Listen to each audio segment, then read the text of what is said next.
Hello, everybody. How are you? I hope everything is fine. Well, today's lesson is very important, very simple, very short, and very important. It frequently happens to you when you're talking to somebody, you want to say that you have the same feeling, or you have the same ability, or you do the same thing, or not, the reverse. You don't like either, or you don't. So, all these things. We call them, in English, grammatically speaking, it's called affirmative and negative agreement. Means somehow you're agreeing with your interlocutor, the person who you're talking to. It is very simple, but the thing is many EFL students, the language learners, they are confused. Sometimes they mix the positive and negative thing. Well, you might be able to communicate. The communication takes place, but somehow there's, um, something is missing. Okay, and now I'm going to help you today to overcome that. So today's lesson again, affirmative and negative agreement. Hopefully you will practice and you will master it. That's easy.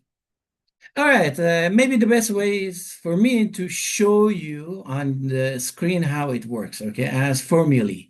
So first, affirmative or positive, some people say positive, affirmative and then negative, okay? So we'll have affirmative agreement, then it has two structures, both affirmative and negative have two structures. So structure one is so you put so plus auxiliary or modal plus subject.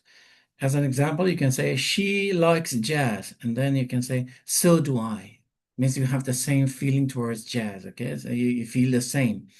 Um, Here we have auxiliary and modal. You remember in another lesson I explained that they were called golden rules in English grammar. Every change, everything is done via with auxiliary or modal verbs, okay? And this rule is very important. Um, uh, the second structure, you have subject plus auxiliary modal plus two. For instance, you can say, um, she likes jazz. You can say, I do too. So they're the same. You can choose whichever you like. All right.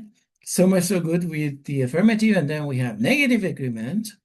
Structure one, we have neither plus auxiliary or modal plus subject. This word neither, you can also pronounce it as neither. Okay, both are okay. Please don't be that much concerned about these. Okay, so both are okay.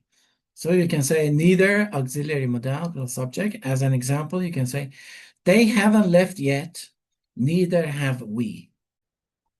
For the second structure, you have subject plus auxiliary modal plus not plus either. And you can have this not as short form. For instance, you say, they haven't left yet. We haven't either. All right. So you're using, if you use a positive verb, you use neither or neither. If you are gonna make the verb negative, you use not, then you say either or either. Again, two pronunciations. Very well. Okay, as you could see, the formulae are very straightforward.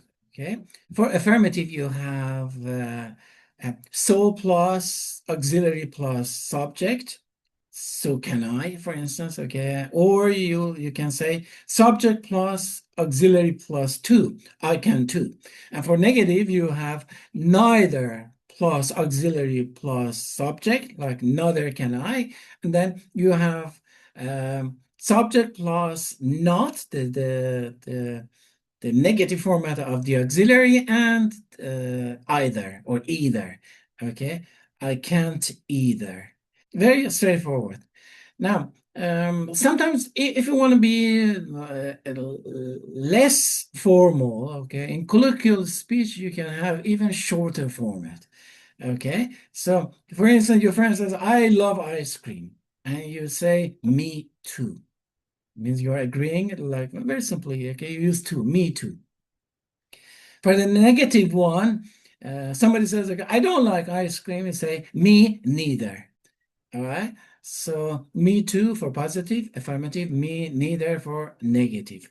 Let me show you on the screen. So for shorter forms, you have affirmative me too, and then like he loves traveling, say me too, and then negative me neither. She can't drive, me neither. All right, this makes today's lesson, and I want to say, hey, no, no, no. Let me give you the examples of Khomeini and Aftabe. All right, yeah, I almost forgot. Today, his wife is also involved. All right, I'll give you two, one for positive, affirmative, and one for negative. For positive, you can say Khomeini loved Jules with Aftabe motifs, so did his wife.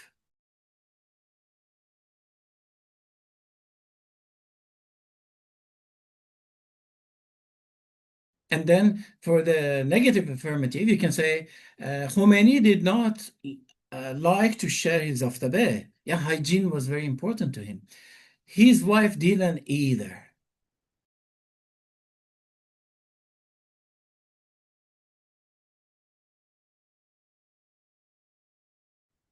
Well, I suppose this makes the today's lesson.